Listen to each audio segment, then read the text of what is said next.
Chapter 8 Because of Winn Dixie. When Dixie's bald spots started growing fur, and the fur he had to begin with started looking shiny and healthy, and he didn't limp anymore, and you could tell he was proud of looking so good, proud of not looking like a stray. I thought what he needed most was a collar and a leash. So I went to Gertrude's Pets, where there were fish and snakes and mice and lizards and gerbils and pet supplies, and I found a real handsome red leather collar with a matching leash. When Dixie was not allowed to come inside the store, there was a big sign on the door that said, "No dogs allowed." So I held the collar and the leash up to the window. And when Dixie, who was standing on the other side of the window, pulled up his lip and showed me his teeth and sneezed and wagged his tail, something furious. So I knew he absolutely loved the leash and collar combination, but it was very expensive. I decided to explain my situation to the man behind the counter. I said, "I don't get big enough allowance to afford something this fancy, but I love this collar and leash, and so does my dog. And I was thinking that maybe you could set me up on an installment plan." "Installment plan," said the man. "Gertrude!" somebody screamed in a real irritating voice. I looked around. It was a parrot.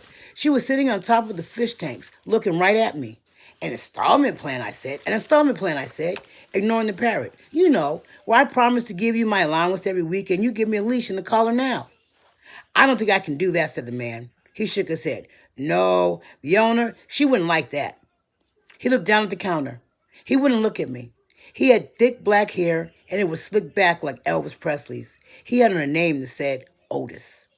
"Or I could work for you," I said. "I could come in and sweep the floors and dust the shelves and take out the trash. I could do that." I looked around Gertrude's Pets. There was sand and sunflower seed shells and big dust bunnies all over the floor. I could tell that it needed to be swept. Said Otis. He looked down at the counter some more. "Gertrude!" the parrot screamed again. "I'm real trustworthy," I said. "I'm new in town, but my daddy is a preacher. He's the preacher at the Open Arms Baptist Church of Naomi, so I'm real honest. But the only thing is, when Dixie, my dog, he would have to come inside with me, because if we get separate for too long, he starts to howl something terrible." "Gertrude doesn't like dogs," said Otis. "Is she the owner?" I said. "Yes, no, He finally looked up. He pointed at the fish tank. "That, Gertrude. The parrot. I named her after the owner."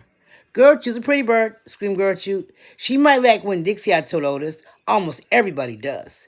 Maybe he could come inside and meet her. And if the two of them get along, then I could have a job."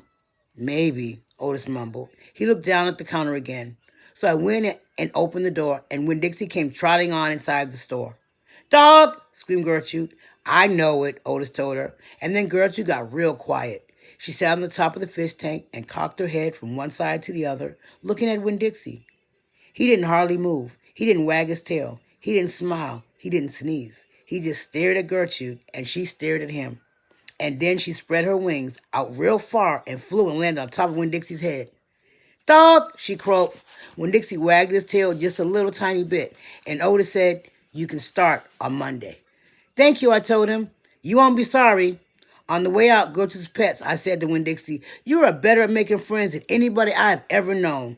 I bet if my mama knew you, she would think you were the best dog ever." Winn Dixie was smiling up at me, and I was smiling down at him, and so neither one of us noticed we're looking when we were going, and we bumped right into Sweetie Pie Thomas.